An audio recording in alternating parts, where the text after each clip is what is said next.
Quest finans dünyasında Gezi Komra Devlet Üniversitesi'nde geçirildi niyetlen öğrencilerin finans uğrunda bilgilerini hem logika uğrunda düşünmeklerini ilerletme hem finans uğrundan bağlı zanatlara merak uyandırma. Nişanladı Komra Devlet Üniversitesi Ekonomika Fakültetinin dekanı Людмила Тодорич. Это уже четвертый по счету квест.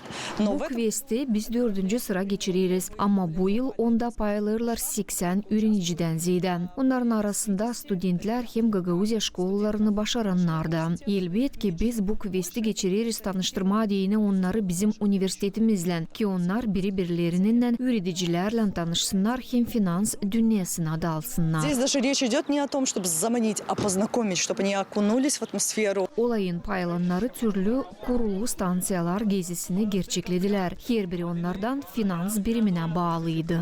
Geldik Uçak Köyü'nden. Geldik bir niyetle hani kabul etmeye çok emotsi. Biz mutluyuzdan geldik. Uzak bir yol yaptık. Geldik. Yılk ne geldik taramada. Таю geldik böyle мероприятияларға bu yıl керема, ниетлі тарама. Я решил поучаствовать, потому что я так думаю, что это развивает...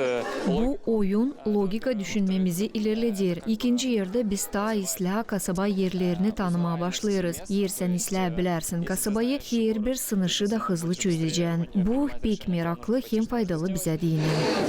Это полезно, это интересно. Olayın sınışları işlediliydiler öyle ki her bir paylanın olsun kolayı teoriya bilgilerini hem logika düşünmeklerini praktikada kullanman. Gençler lazımdılar. Açıklasınlar sınışları angıları kasabanın türlü yerlerinde bulunardılar. Мне задание очень нравится. Pek meraklı olay. İlk sıra paylarım böyle olayda. Niyetliyiz tarama. Надеюсь на победу. Pek meraklı. Hem işleriz bile birlikte razvatez birliği hem kavadayırlı. Yarışmanın sonunda belli edildiler tarayanlar. İlk yere çıktılar Nikolay Tretyakov adına liseyin komandası, ikinci yeri kazandılar. Semyon Baranovski adına liseyin öğrencileri, üçüncü yer verildi Gavril Gaydarcı adına liseyin öğrencilerine. Alona Terzi, Viacheslav Kısa, Maria Kazako, GRT Haberler.